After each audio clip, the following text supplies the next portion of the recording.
gis ma di ree nga foog ni yow xamuma li nekk ci sama suuf ak si ginnaaw bëgg. Bonjour Madame Dionga. Bonjour Monsieur. Voilà, et merci d'avoir accepté notre invitation pour ces questions citoyennes. Voilà. Comment vous sentez-vous aujourd'hui pour cette journée africaine, donc à l'adresse du Parti Socialiste? Oui, je suis très heureuse parce que comme vous le savez, je suis parmi les organisatrices de cette journée et nous avons vraiment beaucoup travaillé pour la réussite de cette journée. Hier encore jusqu'à 2h du matin, on travaillait pour faire les bâches nous-mêmes, on a découpé et tout ça. Et donc on est très content de ce nombre de personnes, de tout cet engouement, de tout cet intérêt que la communauté a par rapport aux questions qui les concernent. Voilà, je me sens bien aujourd'hui, je me sens légère et fatiguée, mais vraiment c'est une bonne fatigue. Alors dites-moi madame, comment expliquez-vous donc aujourd'hui l'intitulé de la journée, Journée de l'Afrique? Est-ce que ça veut dire que le Parti Socialiste a un rapport particulier avec l'Afrique ou alors c'est un rapport qu'il faut construire avec l'Afrique? Oui, je pense que les deux. Et surtout, c'est un rapport qu'il faut construire. Il faut continuer à le préserver. Oui, le Parti Socialiste, au départ, a des rapports particuliers avec l'Afrique parce que c'est un parti qui défend la solidarité. C'est un parti qui est pour la solidarité, donc un parti qui est pour les personnes discriminées et pour les personnes qui sont toujours un peu marginalisées. Et ces personnes-là, on les retrouve très souvent dans les couches des populations d'origine africaine. Et donc, c'est une relation qui existe, mais c'est une relation aussi qui doit être continuée et approfondie. D'une autre façon maintenant, pour moi, c'est une façon pas d'entraide, pas d'aide, mais d'une façon d'un échange et d'une façon de positionner maintenant le subsaharien, le belge d'origine subsaharienne, dans l'échiquier politique et dans l'échiquier même économique et social belge. Est-ce que c'est un constat, évidemment, qui a été partagé aujourd'hui tout au long de cette journée? Est-ce que vous estimez à l'issue de cette journée que le message est passé, a été entendu par la communauté subsaharienne? Oui, je pense que ce n'est pas en une seule journée qu'on va faire passer tout le message, mais il y a des signaux qui me montrent que oui, il y a des signaux qui me montrent qu'il y a un grand départ pour une très belle aventure.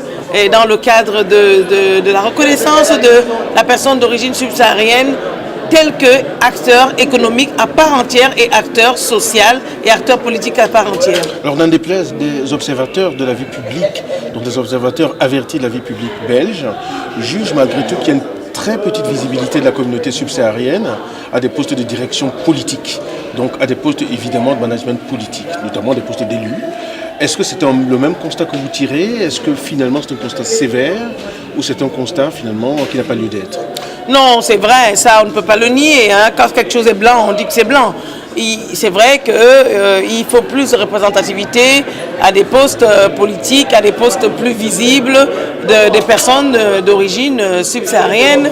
Et on ne peut pas aussi nier qu'il y a déjà des choses qui sont faites. Nous avons ici au Parti Socialiste, nous avons Béa Diallo, nous avons Campo Pole, nous avons vraiment aussi dans d'autres partis, il y a quelques personnes politiques qui sont visibles, mais c'est vrai qu'il faudrait plus de visibilité, ça c'est sûr. Il faudrait beaucoup plus de visibilité, il faudrait qu'on nous retrouve un peu partout, qu'on puisse poser nos jalons un peu partout afin de lever certains équivoques, certaines gênes ou certaines idées qui pensent que oui, nous sommes confinés à faire certains métiers, nous sommes bien comme dans le temps, on pensait que nous on était bien pour faire menuisier, pour faire charpentier et voilà, moi je suis très fière de vous voir, vous journalistes. Au-delà de ce constat, qu'est-ce qui est fait aujourd'hui, qu'est-ce qui est matérialisé par le Parti Socialiste par rapport à ce chantier-là? Je veux dire, sur le plan évidemment des idées, sur le plan évidemment de la marche de ces idées-là, qu'est-ce qui est mis sur pied pour pouvoir arriver à une meilleure visibilité de la communauté subsaharienne à des fonctions politiques de grande envergure? Oui. Sur le plan fédéral, sur le plan régional et sur le plan local. Oui, sur le plan fédéral, je peux dire que je ne suis pas une grande spécialiste du fédéral, mais le fait déjà que je sois 6e sur la liste à la Chambre est une grande ouverture. Et moi, d'origine subsaharienne, 6e à la Chambre, alors que je ne suis pas une politicienne, j'ai pas 20 ans de politique, c'est déjà une ouverture. Et au niveau de la région, on a plusieurs candidats d'origine subsaharienne, d'origine congolaise, de Lydia Moutiébélé. Nous avons aussi, évidemment, le premier, Béa Diallo, j'ai déjà parlé de lui. Nous avons Michel Lutakana. On a franchement dans la liste, je peux compter à peu près 6 à 7 personnes d'origine subsaharienne. Et au niveau local, c'est-à-dire communal, il y a plusieurs conseillers d'origine subsaharienne, des conseillers communaux. Et c'est vrai que je suis une des rares échevines d'origine subsaharienne. Mais il y a eu on ne peut pas l'oublier, Dora Ilunga. Dans le temps déjà, c'était le Parti socialiste, elle est là aujourd'hui et c'est vrai qu'il y a encore du travail. Mais le fait qu'il y ait l'organisation des journées comme celle-ci, où on peut se parler, où on peut dire des vérités, où on peut vraiment creuser le chantier qui est si vaste de la collaboration entre l'Afrique subsaharienne et la Belgique.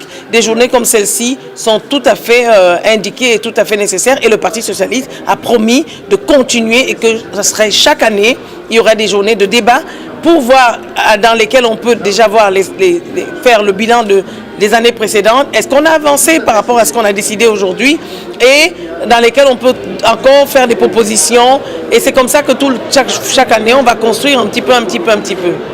Voilà. On arrive à la fin d'une législature, la législature où le Parti socialiste a été au pouvoir. Est-ce que le Parti socialiste a eu le temps d'imprimer sa marque dans les relations Afrique-Europe ou tout simplement Afrique-Belgique durant ces 4 dernières années? Est-ce qu'elle a eu suffisamment de temps pour imprimer la marque? Non, je ne pense pas qu'elle a eu suffisamment de temps. Vous avez vu qu'on a eu 500 et des jours sans gouvernement.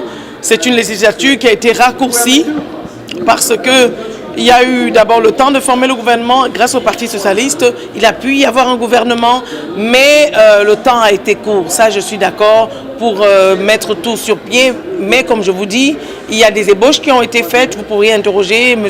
Labille, Jean-Pascal Labille, qui est un amoureux de l'Afrique, qui aujourd'hui a parlé de tout ce que le Parti socialiste a pu faire pour l'Afrique durant cette courte législature.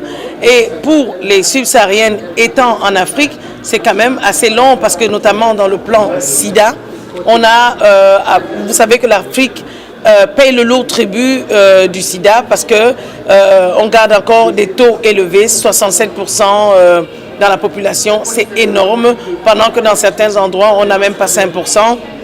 En prévalence, nous sommes encore à 5%, donc la prévalence, donc le taux vraiment, des taux de prévalence de 5%, alors qu'en Europe de l'Ouest, on est à 0,2%.